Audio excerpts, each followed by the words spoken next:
बिस्मिल्लाहिर्रहमानिर्रहीम। अस्सलाम वालेकुम viewers, welcome to my channel. तो कैसे हैं आप सब? उम्मीद करती हूँ सब खैरियत से होंगे। आज मैं आप लोगों के लिए इवनिंग टी टाइम स्नैक की बहुत ही टेस्टी, यूनिक, डिफरेंट सी और बिल्कुल क्रिस्पी टेस्टी रेसिपी लेकर आई हूँ। आपने क्या करना है, रेसिपी को बिना स्किप किए एंड तक देखना है। चैनल पर नए हैं, चैनल को सब्सक्राइब कर लें। ये स्नैक बहुत ही ज़्यादा ईजी और टेस्टी हैं। ये रेसिपी आप एक दफ़ा ट्राई कर लेंगे तो आपके घर में सबकी फेवरेट होने वाली है। रेसिपी स्टार्ट करते हैं। बिस्मिल्लाहिर्रहमानिर्रहीम। सबसे पहले डो तैयार करेंगे। एक बोल में शामिल करेंगे 1 कप मैदा छना हुआ, नमक जाएगा हाफ़ टी स्पून, कलवंजी इसमें जाएगी half tea spoon, cooking oil इसमें ऐड करेंगे 2 टेबलस्पून भरकर। हाथ की मदद से तमाम इंग्रेडिएंट को अच्छे तरीके से मिक्स कर लेंगे। बहुत ही अच्छे से आपने मिक्स करना है और उसके बाद इस तरह से मुट्ठी से बाइंड करना है। थोड़ा सा ये बाइंड होना चाहिए। अगर नहीं हो रहा तो आप 1 आध टेबलस्पून ऑयल मज़ीद ऐड कर सकते हैं। उसके बाद थोड़ा-थोड़ा पानी शामिल करते हुए हम इसकी डो तैयार कर लेंगे। डो को आपने बिल्कुल भी सॉफ्ट नहीं रखना, जैसे कि समोसों की हार्ड डो हम तैयार करते हैं, सेम तरीके से आपने यहाँ पर हार्ड डो तैयार करनी है। तो डो हमारी यहाँ पर तैयार हो चुकी है। आप इसका टेक्सचर भी देख सकते हैं। अब इसके ऊपर ब्रश की मदद से ऑयल लगा लेंगे ताकि डो ऊपर से बिल्कुल भी ड्राई ना हो और इसे 5 से 7 मिनट का रेस्ट दे देंगे। तब तक हम यहाँ पर अपनी चटपटी आलू की स्टफिंग तैयार करते लेते हैं। सबसे पहले पैन में शामिल करेंगे कुकिंग ऑयल 1 टेबलस्पून, जीरा जाएगा हाफ़ टी स्पून, कूटा धनिया हाफ़ टी स्पून और कूटी हुई लाल मिर्च जाएगी हाफ़ टी स्पून। तीनों चीज़ों को हमने ऑयल में 30 सेकंड तक पकाना है, जब तक इसकी खुशबू आने लगे। उसके बाद इसमें उबले हुए आलू शामिल कर देंगे। 2 बड़े साइज़ के आलू लिए, उन्हें मैंने अच्छे से बॉयल करके छील कर मैश कर लिए, बिल्कुल फाइन मैश कीजिएगा। तो ये हम इस मसाले में ऐड करेंगे, अच्छे तरीके से इसे मिक्स कर लेंगे और लो फ्लेम पर 2 से 3 मिनट तक हम इसे कुक करेंगे मसाले के साथ। तो यहाँ पर आलू को मैंने मसाले में अच्छे से मिक्स कर लिया। अब इसमें बाकी के इंग्रेडिएंट ऐड कर लेते हैं। साथ ही इसमें जाएगा नमक हाफ़ टी स्पून, अजवाइन इसमें जाएगी 1/4 टीस्पून, पीसी लाल मिर्च हाफ़ टी स्पून। नमक और मिर्च अपने टेस्ट के अकॉर्डिंग कम या ज़्यादा कर सकते हैं, जितना आपको चटपटा पसंद हो। मैंने नॉर्मल रखा है। अगर आपको तेज़ चटपटा पसंद है आप मिर्चें मज़ीद ऐड कर सकते हैं। 2-3 मिनट यहाँ पर मैंने इसे कुक किया है। फ्लेम को ऑफ कर देंगे। बारीक कटा हुआ फ्रेश हरा धनिया ऐड करेंगे और फाइन चॉप की हुई हरी मिर्च 1 अदद इसमें ऐड करेंगे। अच्छे तरीके से इसे मिक्स कर लेंगे। फ्लेम को मैंने ऑफ कर दिया है और इसे ठंडा होने के लिए हम रख देंगे। ये आलू की चटपटी स्टफिंग इतनी टेस्टी बनती है कि आप इसे कचौरी अगर आलू की बनाना चाहते हैं उसमें आप यूज़ कर सकते हैं। अगर आप समोसे बनाना चाहते हैं आप समोसों में ऐड कर सकते हैं। बहुत सी रेसिपी में आप ये स्टफिंग यूज़ कर सकते हैं, रोल्स में भी यूज़ कर सकते हैं। तो इसे मैं प्लेट में निकाल लिया ताकि अच्छे से ठंडी हो जाए। और यहाँ पर हमारा डो का 5-7 मिनट का रेस्ट भी कंप्लीट हो चुका है। अब इसके छोटे-छोटे साइज़ के हम पेड़े बना लेंगे। तो पेड़ों का साइज़ आपने बहुत छोटा रखना है। तो 1 कप मैदे से हमारे यहाँ पर 6 से 7 स्नैक ईज़िली बन जाएँगे। तो काउंटर पर अब यहाँ पर हम मैदा या आटा डस्ट करेंगे और एक पेड़ा हम ले लेंगे, हाथ की मदद से इसे अच्छे से फैला लेंगे और फिर रोलिंग पिन की मदद से इसे बेल लेंगे। तो रोटी को हमने बिल्कुल पतला बेलना है।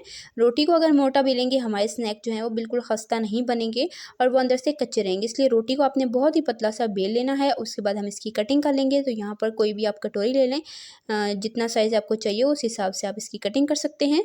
तो यहाँ पर मैंने नॉर्मल मीडियम साइज़ रखा है।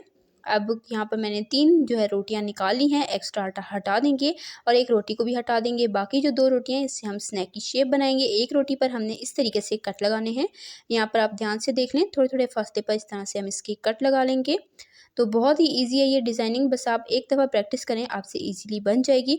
अब नॉर्मल सादा पानी जो है वो हमने इसकी साइड्स पर लगा लेना है और उसके बाद दूसरी रोटी लेकर इसके ऊपर हम इस तरह से इसे चिपका लेंगे। अच्छे से हाथ की मदद से प्रेस करेंगे ताकि ये खुले ना। और उसके बाद जो हमने आलू की चटपटी स्टफिंग तैयार की थी, ये स्टफिंग इसमें ऐड करेंगे। साइड्स पर हम पानी लगाएँगे और उसके बाद ये हम इस तरीके से इसे प्रेस कर लेंगे और अच्छे तरीके से हमने सील करना है इसकी हर साइड को, ताकि जब हम इसे फ्राई करें तो इसके अंदर की स्टफिंग बाहर ना आए और हमारे स्नैक जो हैं वो ख़राब ना हो, हमारी रेसिपी, हमारी मेहनत ख़राब ना हो। तो अच्छे से मैंने प्रेस कर लिया। अब इस तरीके से हम इसकी साइड्स पर डिज़ाइनिंग कर लेंगे। तो बहुत ही ईज़िली ये शेप हम बनाकर तैयार कर सकते हैं और बनाना भी बहुत ही ज़्यादा ईज़ी है। यकीन करें, आप ये स्नैक एक बार बनाएँगे, हर कोई आपसे फ़रमाइश पर बनाएगा, आप इसे बार-बार बनाना चाहेंगे। और बनाना भी बहुत ईज़ी है और टेस्ट भी इसका बहुत ही यूनिक और कमाल का है। तो साइड पर मैंने इसका पानी लगा लिया है और अब इस तरीके से हम इसे एंड पे सील कर लेंगे। और जी माशाल्लाह अल्हम्दुलिल्लाह से बहुत ही ईज़ी तरीके से हमारे यहाँ पर स्नैक की शेप बनकर तैयार हो चुकी है। सेम तरीके से बाकी के भी मैंने सारे स्नैक्स बनाकर तैयार कर लिए हैं। इसी दौरान आपसे रिक्वेस्ट है, अगर आपको रेसिपी ज़रा सी पसंद आ रही है, वीडियो को लाइक करें, शेयर करें अपने फ्रेंड एंड फैमिली मेंबर्स के साथ। चैनल पर नए हैं, चैनल को सब्सक्राइब कर लिया करें।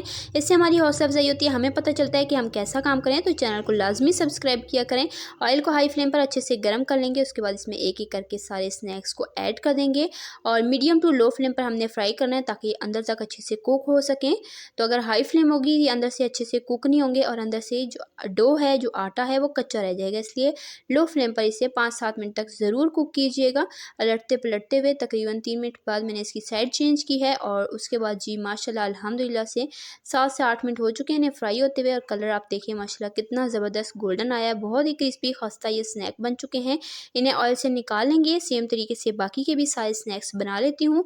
उसके बाद जी डिश आउट करके आपको दिखाती हूँ इसकी फ़ाइनल लुक।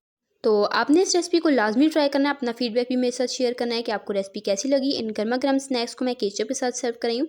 आप चाहें तो एज इट इज़ भी सर्व कर सकते हैं, या अपनी मनपसंद चटनी के साथ आप इसे सर्व कर सकते हैं, एंजॉय कर सकते हैं। मैं आपको यहाँ पर तोड़ कर भी चेक करा देती हूँ, करीब से लुक दिखा देती हूँ। ये देखें जी माशाल्लाह कितनी ज़बरदस्त लुक आई है इसकी।